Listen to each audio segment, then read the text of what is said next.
There's been talk lately about American exceptionalism. Man, we like to talk about that. I think we certainly live in an exceptional country. We have been blessed. It's been the greatest country, most freedom, most prosperity. My concern is I'm afraid we're losing it.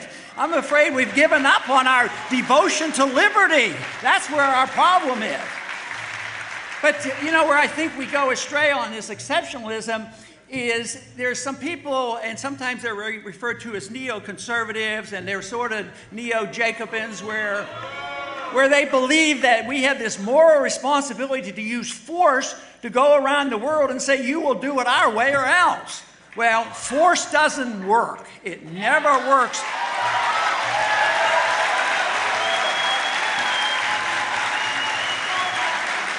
The best way to get people to act more like us if we're doing a good job is for us to have a sound economy, a sound dollar, treat people decently, have a foreign policy that makes common sense, treat people like we want to be treated, and then maybe they would want to emulate us and say, freedom does work and we ought to try it. But we can't force it on other people. You know, there's one general rules about what we should expect from government. There is, the First Amendment is a great amendment. Freedom of expression is protected. The government shall write no laws in reference to our freedom of expression.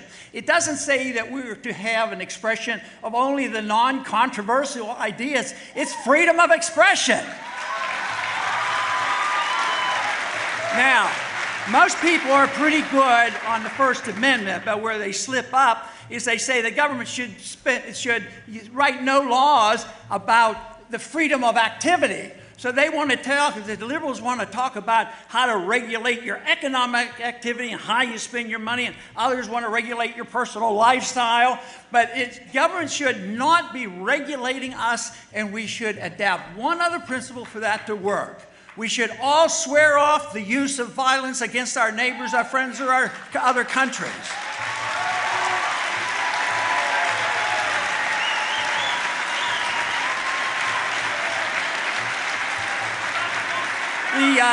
The purpose of all political activity, from my viewpoint, is to promote liberty. Liberty is the most important element. Liberty comes from our Creator. It doesn't come from our government. If we have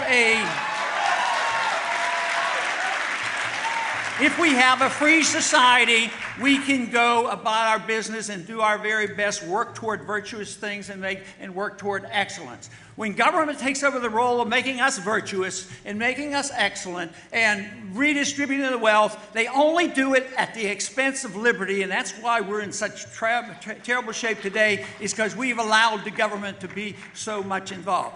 Government should never be able to do anything you can't do.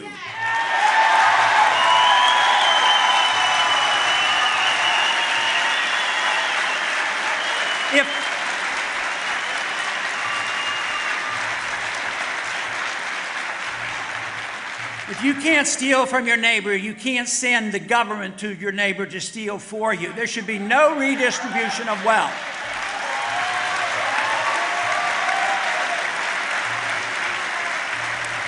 The exciting things that are happening today and gets me energized is coming to events like this and meeting with the young people and going to the campuses and finding out what Young Americans for Liberty have done. And believe me, the ideas and the principles of liberty are alive and well in the next generation, and there's every reason in the world for us to be optimistic about what's coming.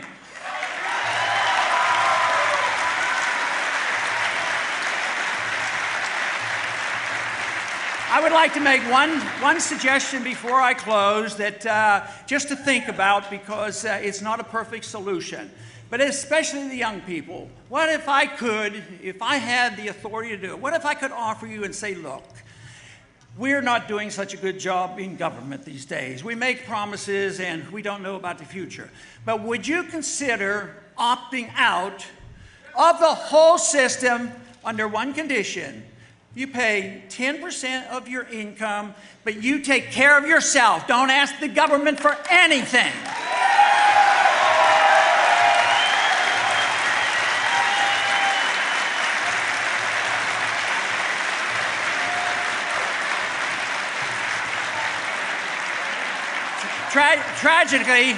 Tragically, you're probably going to have the opportunity because government is in the process of failing and they can't deliver on the goods, just as the Soviets couldn't deliver the goods and maintain their own power. We will have those same problems domestically, and we face serious economic problems as this dollar crisis evolves. But let me close with comments from Sam Adams. He says, don't worry about it if we're not a majority. All we need is a minority keen on spreading the brush fires of liberty in the minds of men. That is what we need to do. And believe me, the brush fires are burning. They will not be able to squelch the brush fire. They're burning and they're spreading, and people are getting excited because they're starting to separate it out, what true liberty is all about, what market liberty, personal liberty is, and what it means in foreign policy, what it means in our traditions, the American tradition, what it means because the Constitution confirms and confers with what I'm saying. There is no authority in the Constitution to have a Federal Reserve System, no authority for the welfare state, and no authority for the police state. It's not there.